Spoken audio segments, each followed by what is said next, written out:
Welcome to the Shower Epiphanies podcast, where we explore your hidden thoughts and desires, revealing your greatest drop the mic moments. Now, here's your host, Art Costello. Welcome to the Shower Epiphanies podcast.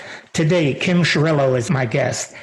Facilitator of the healing process, Kim utilizes her advanced intuitive abilities of clairvoyance, empathic, and kinesthetic medium to communicate with client's soul, as well incorporate advanced energy healing modules, including evolutionary Reiki, master level. She helps spiritual seekers and teachers, energy healers, and intuitives to take their abilities and therefore their businesses to the next level.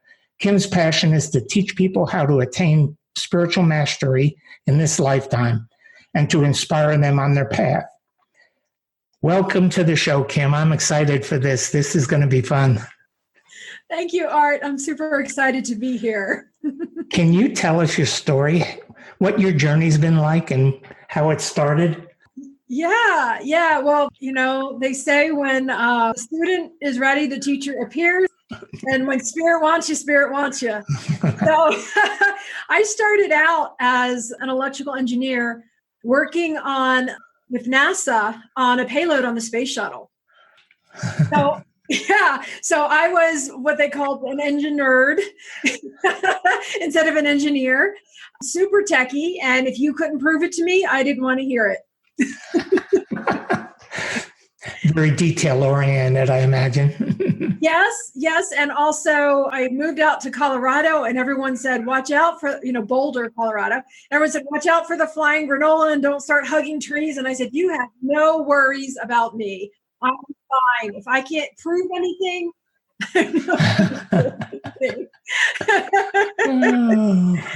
And so I laugh because, Spirit has a great sense of humor in getting me to my spiritual path, that now I'm a spiritual teacher and an intuitive energy healing facilitator for over 15 years, although I don't really want to date myself there. So, and the journey started with medical issues. I started having health issues, severe, and the medical community couldn't figure out what was going on. They kept sending me to specialist after specialist and test after test. And everyone knows what it's like going through medical community of taking weeks to get on the specialist schedule and then taking weeks to get the results from the tests.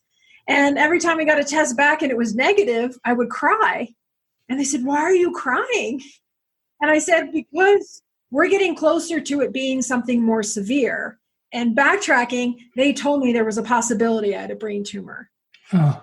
But don't worry. Let's just rule out the easier things first. Don't worry that you could be dying. That didn't work very well. I was worrying a lot. And they finally got to the point where they sent me to every specialist they could think of. My symptoms were getting worse, and they didn't know what else to do. So I said to my doctor, so now what? And he said, well, go schedule an appointment with the neurologist in 1 year. And if your symptoms get worse, come back. So basically they were telling me, we don't know, let's wait and see. Maybe if they get worse, we'll figure it out, right? And I can laugh about it now. At that time I cried a lot, and I was convinced that they had ruled out the brain tumor, but I was convinced that there was something seriously wrong with me and that I was going to die before they figured it out. I was in my 20s at the time. For people who follow astrology, I was 27. So my Saturn return, Saturn getting us on track for our life's work. And so it was really scary. And at that point, I realized that if I'm going to die, I need to know what's the meaning of life? What's the purpose? And what's my role in life? Why am I here? And I better find that out as soon as possible, because I figured at that time that I only had a couple months to live. I really did. I was like, everything's getting worse. They don't know what's going on, and I'm going to die before they figure it out. So I started searching for answers and wasn't really finding anything. And also thinking to myself, if you're going to die, do you want to quit your job and go travel around the world? Or just hang out on a beach somewhere? what do you want to do? And at the time I thought, well, I'll just keep on keeping on. Those things sound like good things to do, whether you're dying or not. Go to the beach and enjoy yourself. And I mean, those are good things. Yes. But I decided to not quit my job. At the time, I kept up with my engineering and was just going about life. And in the town I lived in at the time, they were opening up a satellite version of a gym, of a major gym chain. And I've been wanting to join a gym, and I'm like, hey, why not? And it was really bizarre to think like you're going to join a gym and you think you're dying. But I was like, well, what else am I going to do? Right? I wanted to do it. And I liked at the time working out at the gym and whatnot. So I went to the gym to see about what the membership situation prices were. And it happened. It was the end of the month. So all the salespeople were really pressured to like get more people to sign up. And unfortunately for them, I had also been trained as a negotiator in the corporate job I was doing. So I was like, okay, fine. Well, let's negotiate. And I told them that I wanted to get a free massage if I signed up for a membership. And they said, well, it's a satellite gym. We don't have all the services as our main national brands do. Not yet, so we can't really do that. And I said, well, that's fine. I'll just leave. And they're like, no, don't leave. They're pressured to get their sales at the end of the month. And the sales guy said, one of our personal trainers also does massage. Let me see if he'll give you a massage. And I said, oh, no. Like, I'm an engineer. I work with men. I know what they're like. I'm not having a massage from a man. No way. And at that time, I only had one massage in my entire life. So it wasn't that I went regularly either. It was a big treat for myself to be asking for this. And so I was ready to walk out the door, and the sales guy's like, no, just please let me talk to him. What else am I going to do? Right? Like, okay, I'll hang out here for a while. And he came back and he said, okay, the physical trainer is willing to do it. Why don't you just meet him and see it? I'm like, you can have me talk to whoever. I'm not changing my mind. And I met the guy and he said, well, for my massages, they're different. I have people keep their clothes on. And at that point, I was like, well, that was my concern. And so I was like, I don't see how you can do a massage with clothes on, but okay.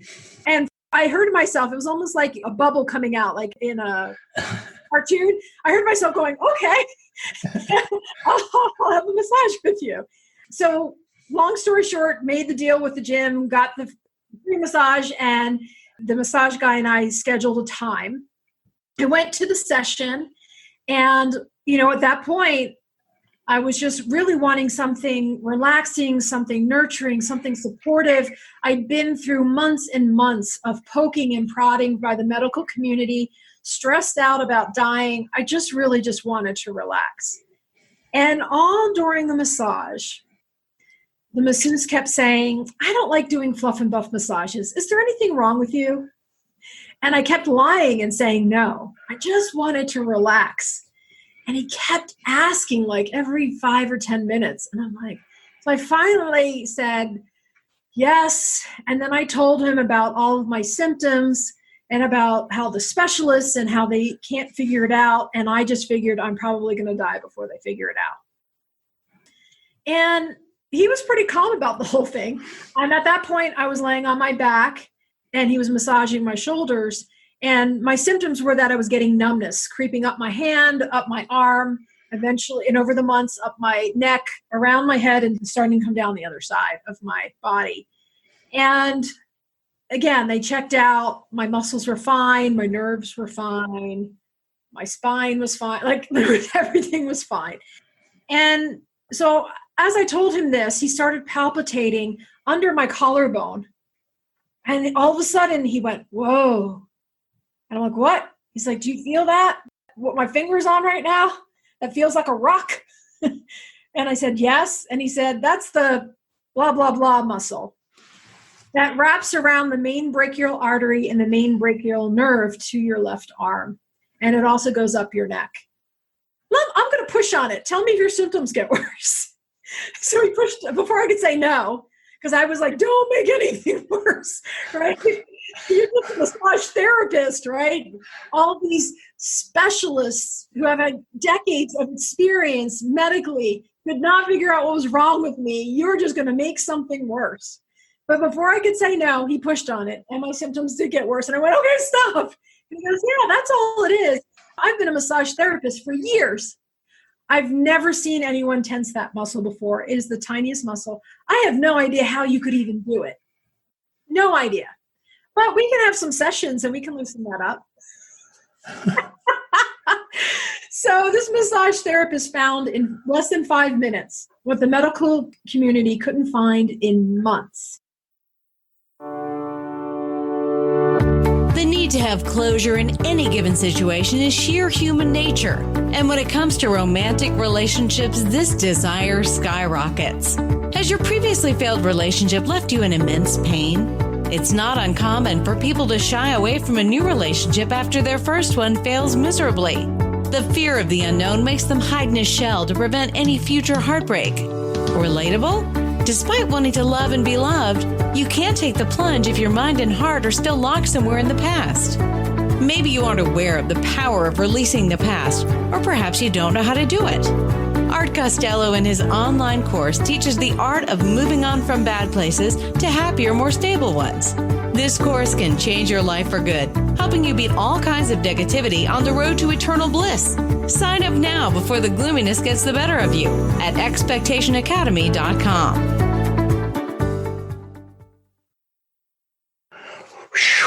Let me tell you this. I'm relieved because I thought you were going to say you married him.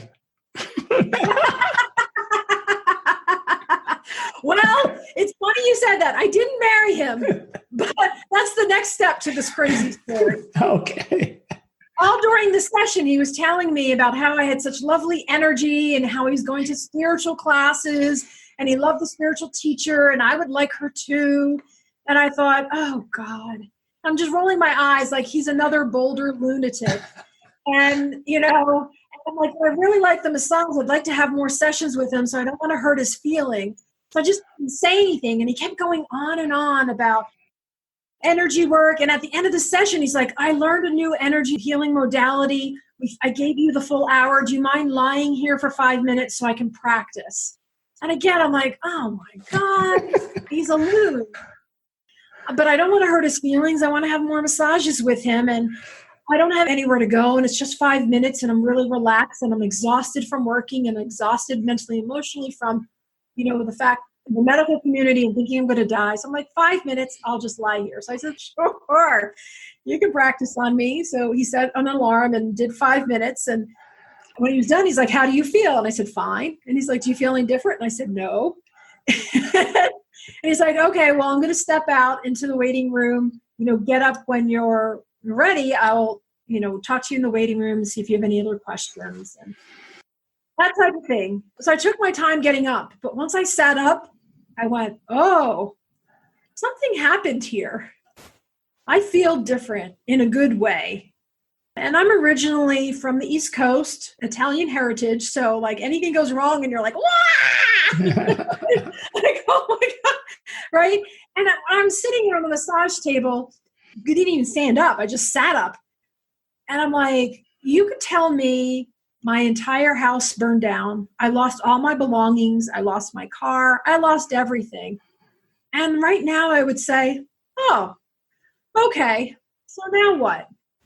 Which is not, anyone who knew me would not be my typical reaction, right? And I'm like, maybe there's something to that. And it was just an inkling in my brain. And then I went into the waiting room and we started talking and he was telling me just, again, how amazing my energy was and how I love these spiritual classes. And he asked me out on a date. And I laughed because at that time, again, I was an engineer. I was super technical. Like I needed to know somebody through friends or be friends with them for weeks or months before I considered going on a date with him. And again, just like a cartoon and the bubble coming out, I heard myself saying, oh yeah, I'll go on a date with you. And I'm like, what? But I felt comfortable that he was a decent person and that he was nice and I'd have a nice time. So why not? So we proceeded to start dating. And again, he was always talking about these spiritual classes, and everyone knows the more you push somebody, the more they push back. So I kept saying, like, yeah, that's nice. No, I'm not going to go to the classes. You know? And he'd tell me about books, and I'm like, yeah, that's nice. No, I'm not going to read them. So we were dating for, I don't know, a couple of weeks and seeing each other quite regularly, which again was unusual for me. So all these unusual things are happening. And then he finally tells me that it just comes up in conversation that his ex-girlfriend is still living with him because she was working for him. She was being his kind of like office manager. So she didn't really have a job to pay rent, to go find a place to live. And I was like, whoa, like big red flags. And I'm like, well, you know, I think it would be best that we hold off on the dating until she moves out. I'll feel more comfortable with that you guys have a clean break. And they were living in a 1-bedroom apartment. And he dodged the conversation of whether they were sleeping in the same bed. But I'm guessing they were. Anyway, so I said that to him. And he's like, okay, well, I'm going to go talk to her and see if she can find another place to live. And instead of coming back to me and talking to me in person, he left me a voicemail where he told me the added bonus information that his girlfriend was a psychic. And when he told her what I said, she told him that his guides were saying they should get back together and he should break up with me. So that's what he was doing. It's convenient. You know, I'm laughing because how ridiculous that is, right?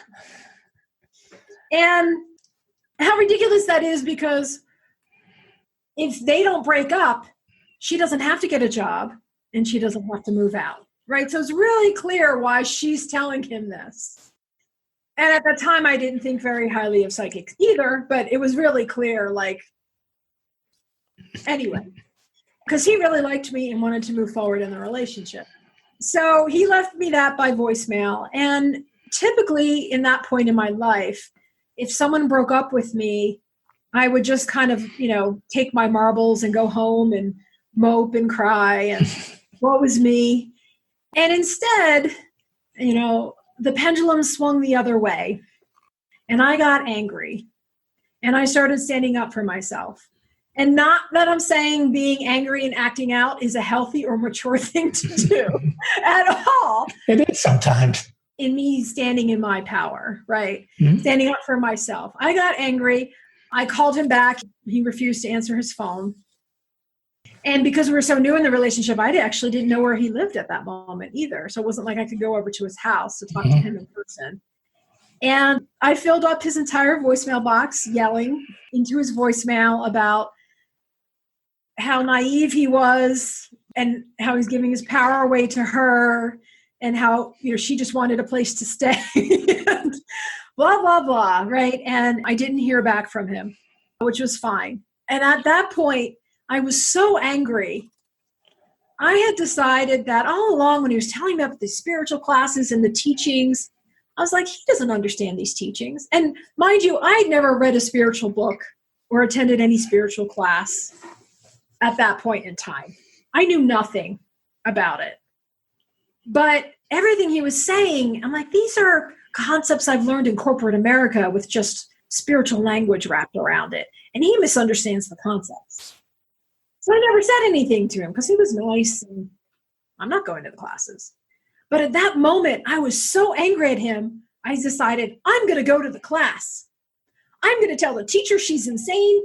I'm going to tell him he doesn't understand what she's teaching, and I'm going to leave. Again, I'm laughing at myself because very immature. Right? I'm not proposing anyone do anything like this.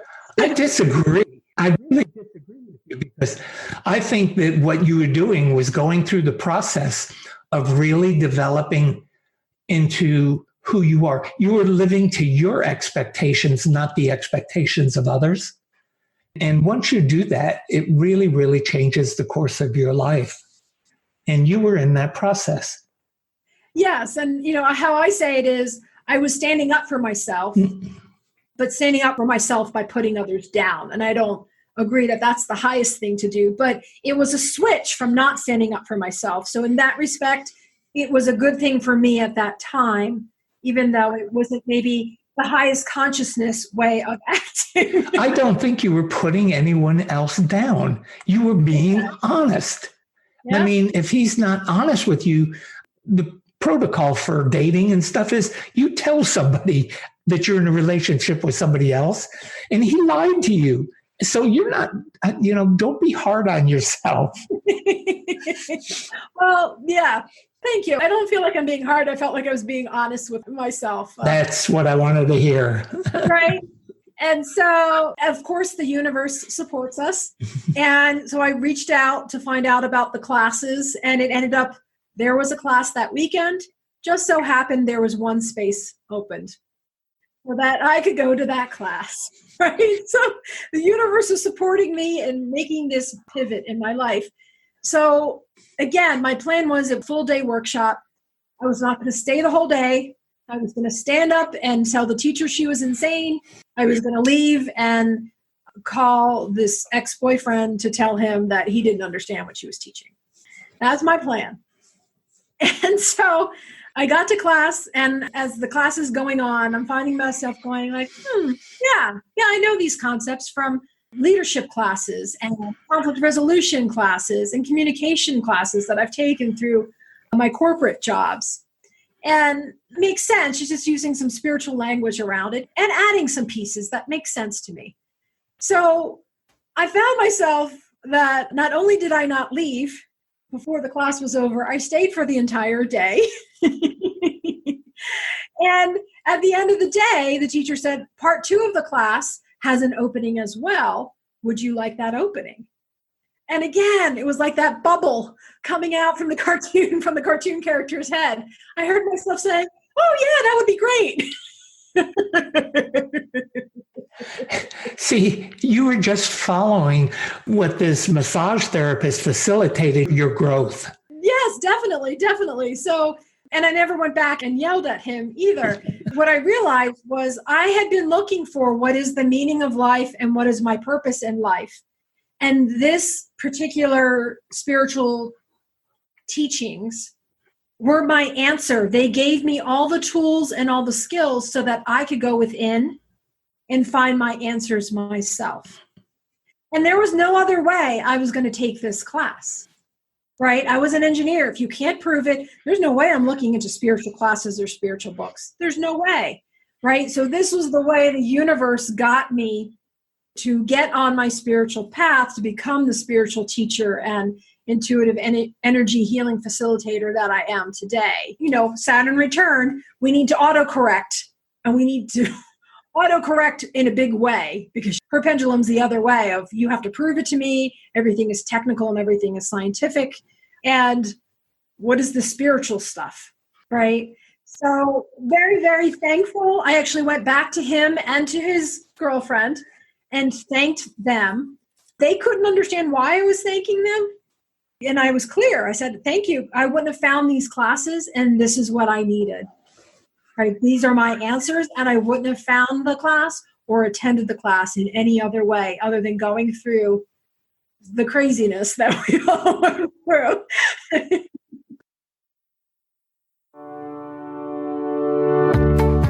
Has anyone ever inspired you to discover a happier, healthier, and more fulfilled you?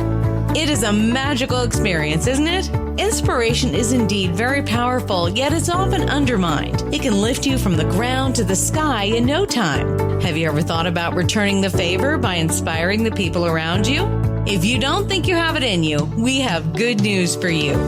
Art Costello's online course has everything you need to learn to supercharge yourself and shape your character into a powerful personality. Get ready to discover your strengths and unleash the creativity within. Don't believe it? Check it out yourself by signing up for this life-changing course at expectationacademy.com. That's expectationacademy.com.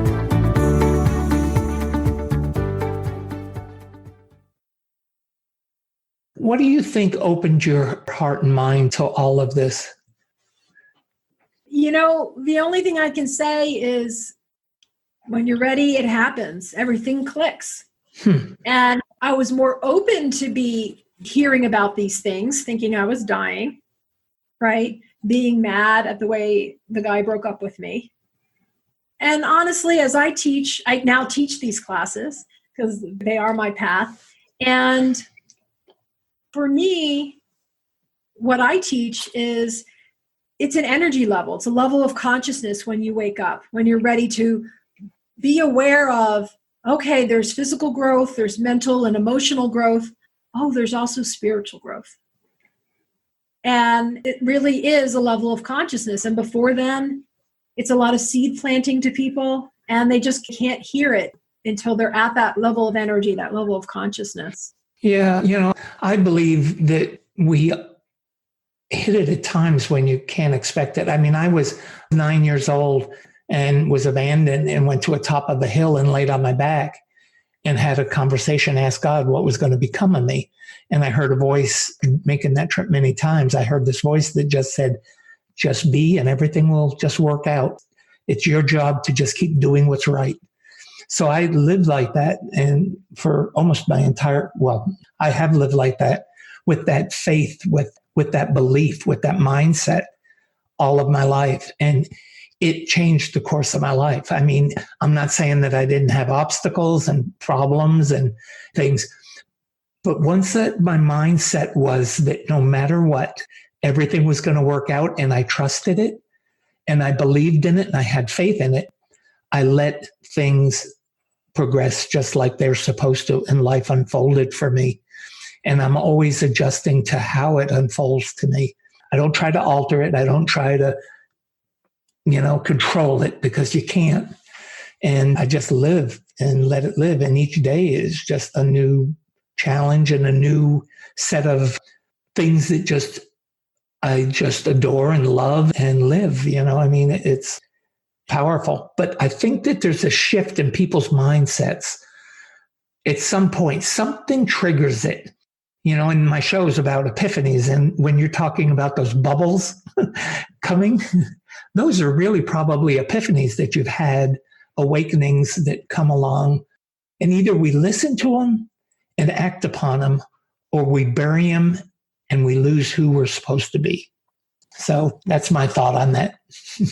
No, definitely. I agree. You're making me think of a story that went around the internet years and years ago, a fictional story, and I don't know who the author is. But the story goes, a hurricane is coming and they're evacuating the neighborhood.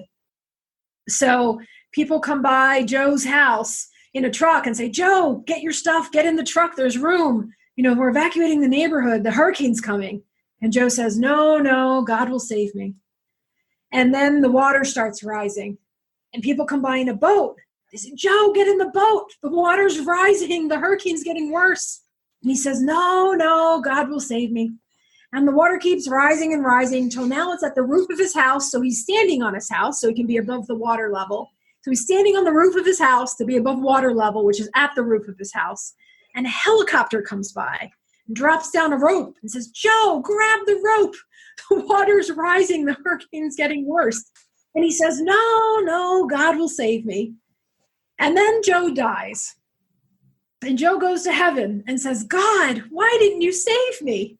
And God says, I sent you a truck, a boat, and a helicopter, right? And I think that ties in with what you're saying about being aware of the messages that are coming and being willing to take action on them versus dismissing them. Yeah, too many people dismiss these signals that, God is, or great creator, whoever you think it is sending us to move us in another direction. I mean, I'm a Vietnam veteran. I was in the Marines. And I think about all the times when I was walking along in the pitch darkness of night and we couldn't see 3 feet in front of us. And we'd be walking down the edges of rice paddies with weapons upon our shoulders and rounds of ammunition and everything. And I think about the times when the guy behind me or somebody in front of me step on a landmine or something. And, some of us had walked over that same terrain and nothing happened. We all have these situations where, we pull out into traffic and we go, oh, if I hadn't waited 1 second more, that truck would have run over me, and all of these things happen and they're unexplainable. We can't explain them, but they're life altering and we don't even realize it sometimes. And the decisions we make come from way, way down deep inside of us. There's an intuition in each and every one of us. And that intuition has to be listened to, because when we don't listen to it is when I believe that we get in trouble and we actually start to lose our true direction and our true self and our true authenticity. We're not authentic when we listen to other people. We're authentic when we listen to ourselves. So true. And that's actually the main focus of the teachings and my private sessions as well, is I'm an intuitive. I could do readings and I will share information with clients from time to time, but I'd rather teach you how to receive your own clear, strong intuition, whether you want to say it's your inner self, your higher self, your soul, whatever word you want to use. And people will say to me, Kim, I don't want to be a psychic, so why should I focus on that? But no, you focus on that so you can get your clear guidance. Your higher self soul knows the most joy-filled, love-filled, peace-filled, ease-filled path forward for you. Why wouldn't you want to receive that communication constantly? It's funny what the answers that people come up with that question. But one of the first things that I do when working with clients is we identify truly what you want. And we do that through going deep, deep into their souls and into their thought patterns and their mindsets and all that. How do you do that? How do you work with that with people when they're resistant to it? How do you get them to identify it? Yeah, thank you for that question. So that's a really long answer. So I'm trying to think, how can I narrow that down? How I feel like I help people is, one is in my classes, teaching them how to connect to their inner self. In private sessions, I'm facilitating that.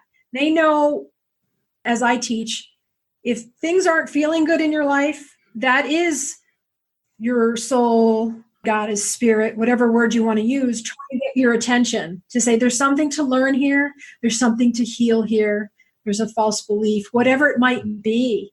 And so energetically, we're working on healing that. And I'm going to switch my metaphor for a quick second, and I'll try to explain it since we're not doing video here for folks. But we learn in Psychology 101, will show a pyramid. And it'll split the pyramid. Maslow's pyramid of needs? Well, I'm going with a different one, but the pyramid, it splits it into 3 different levels. The top level, the tip of the iceberg, so to speak, is your conscious mind. And then you have your subconscious and your unconscious mind. All of that is running you 24/7. And with the conscious mind being the tip of the iceberg, you can say, I believe I am worthy. I believe I am deserving. But that's your conscious mind. In your subconscious and unconscious, you could have false beliefs that I am not worthy. And the subconscious and unconscious is an energy. Everything is energy, right? Your thoughts are energy. Your words are energy. Everything is energy. So it's being able to find those in the subconscious and unconscious and to heal and transmute those. And the subconscious and unconscious is energy from all of your lifetimes, not just this one. So when people have tried doing affirmations and struggle and say they're not working, right, because if you have stuff going on in your subconscious and your unconscious, the majority of who you are, if you're talking about this triangle, is your subconscious and your unconscious, you're not addressing that and you're not getting to that. And that's kind of why people will say, like, a session with you, Kim, is like 10 years of therapy. And, I'd love to say I'm awesome and all that, but it's the techniques that I'm using, right? Is being able to get that I can communicate with that person's higher self soul as to what are they ready to heal and what is the highest plan for me to help facilitate healing. Right? No one can heal anyone, but I can help facilitate. I have skills, right? And the truth is, right, psychologists and psychiatrists study for years and years and years. When someone walks into their office, within the first probably 5 or 10 minutes, they know what that person's problems are. But they spend 10 years asking questions to help that person, that client, understand and bring from the subconscious and unconscious up to the conscious level. Oh, this is my issue. Oh, I thought the 10 years was about billable dollars. Well, I guess we're not coming from integrity. Yes, that could be. So in the sessions, a lot of times I'll say, hey, I'm seeing you have this false belief. And a lot of times the person will say, oh, yeah, I kind of know that. Right? Well, they've done nothing about it, right? So now we're getting into the why. What is the resistance there? And a lot of times it's just that fear of the unknown. Or as the saying goes, like the devil you know versus the devil you don't. Right?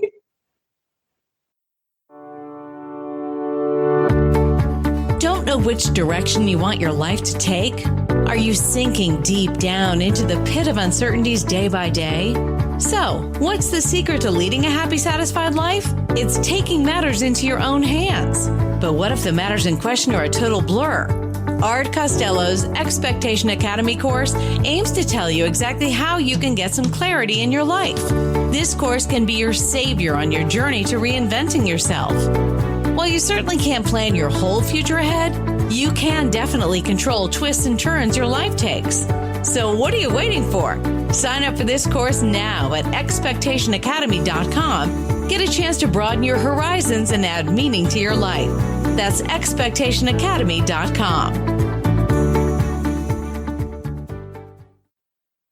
Well, I believe that fear stops people dead in their tracks most of the time. And if you live in fear, I think, resides in two spaces. Or I shouldn't say that. I think fear resides in one space, but my belief is that we've all been planted with the seed of expectation in us. And we see our expectations through two sets of lenses. One is faith and one is fear. If it's fear, and it fluctuates back and forth because everything that we do is based in an expectation. We do not do anything without it being based in an expectation.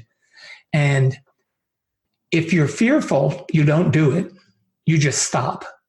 But if you have faith, and then faith is not a religious thing. Faith, it could be in the most powerful, I think, really becomes when you have faith in yourself and you believe in your beliefs and you're solid with them. And then you can move forward with anything. And then you start linking it with other beliefs that you have and all that. But I think that that's the catalyst for either doing or not doing is in our expectation of what's going to happen.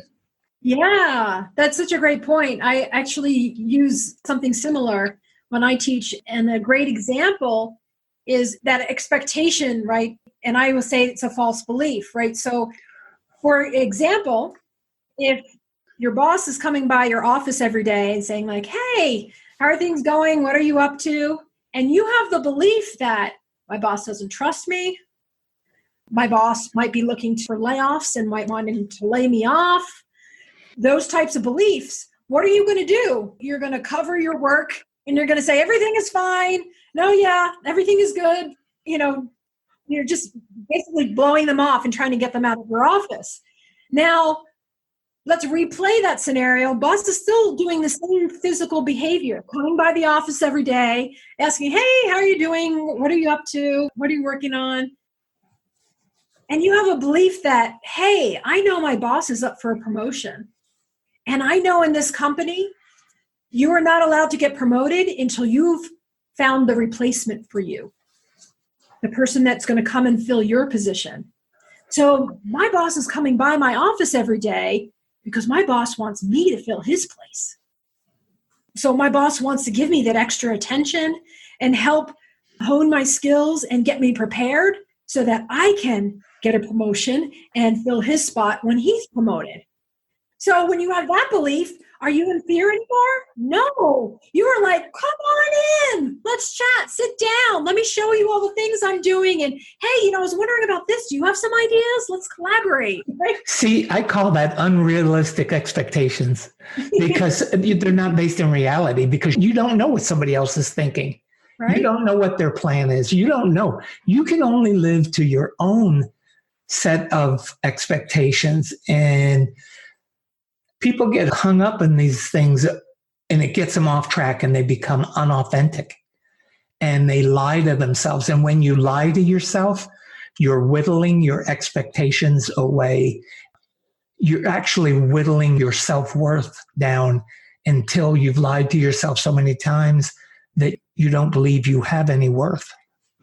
Yeah, definitely. Yeah. So it doesn't matter what terms that we're using, different terms, we're still meaning the same thing, right? Of how in one scenario you're having fear and the other scenario you're excited, right? And you're feeling loved and supported and safe and all of those great words.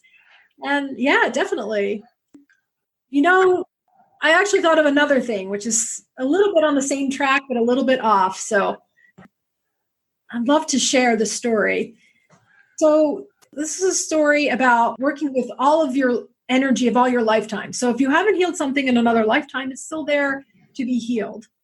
And it's okay if you don't believe in other lives. I'm not going to try to force anyone to believe anything they don't want to believe. So when you're working with the subconscious and unconscious, you can get to heal that on an energetic perspective. And it's not that Kim said that got healed in the session, right? That's no longer a problem. So I had a client once who during the session said, hey, I always ask them what they want to work on in the session. And she's like, well, I would like to work on these 2 items, but I've never told you this, Kim.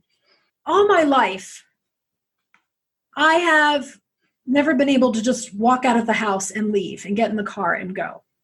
I always have to check and recheck that the burners on the stove aren't on, that my curling iron isn't on, that there's no candles lit in the house.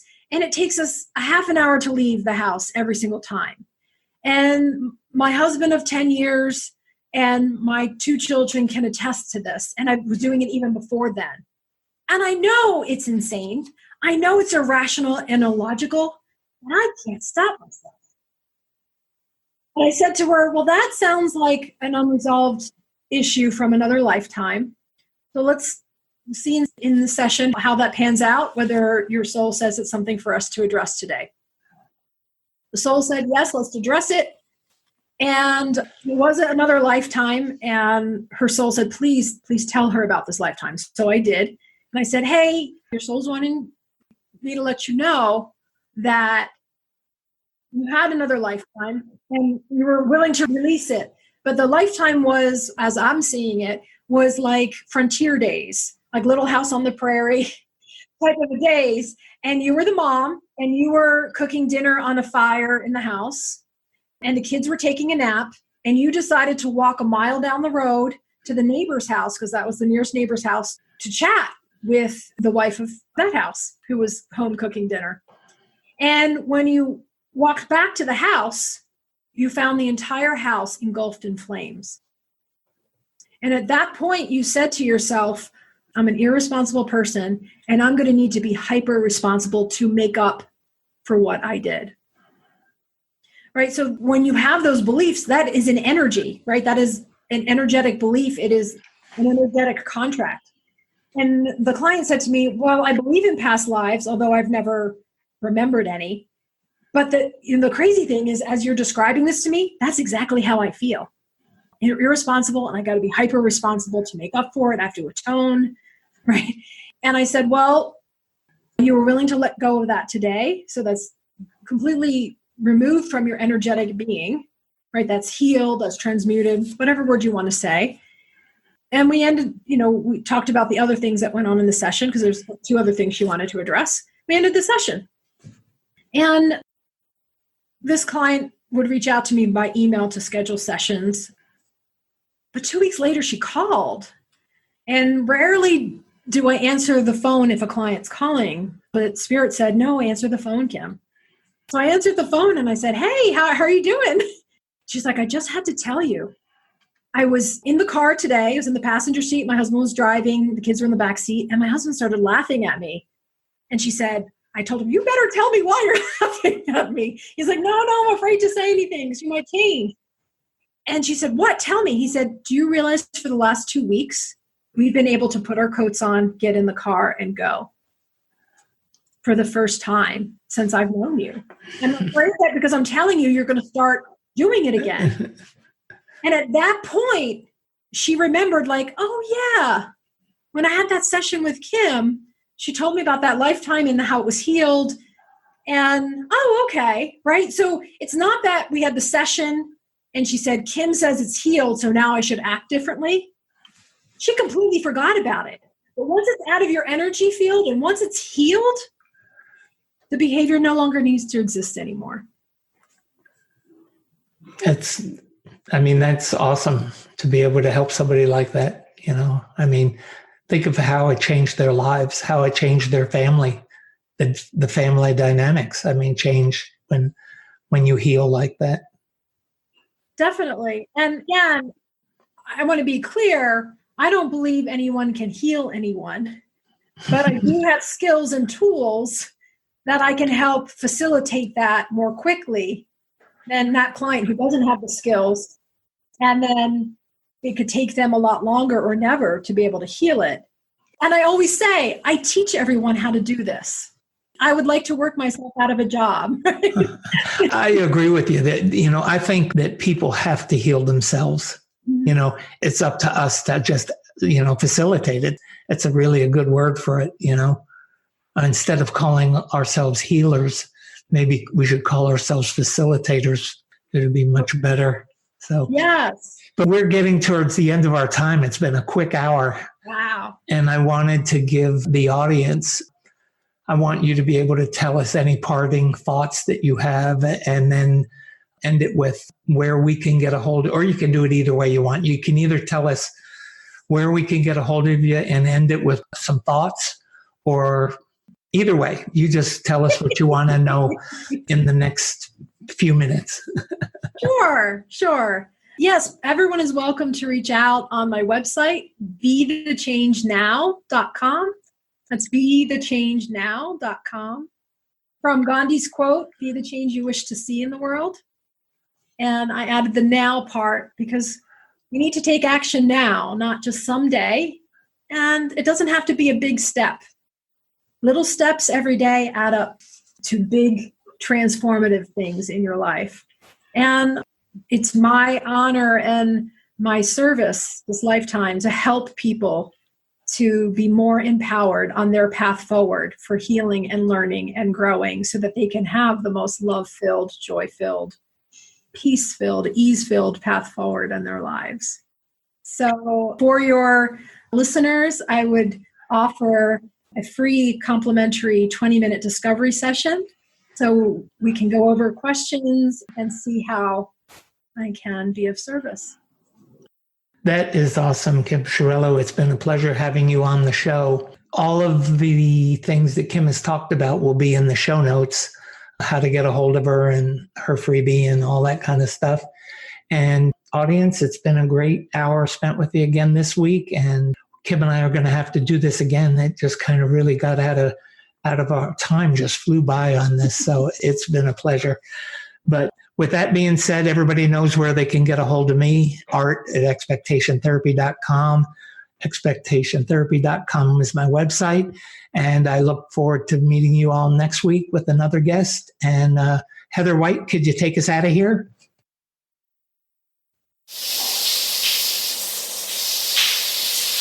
Thanks for listening to the show. Drop us your comments and questions with what you want answered on the show. You can subscribe on iTunes and Binge Network. You can also get more information on the website, expectationtherapy.com.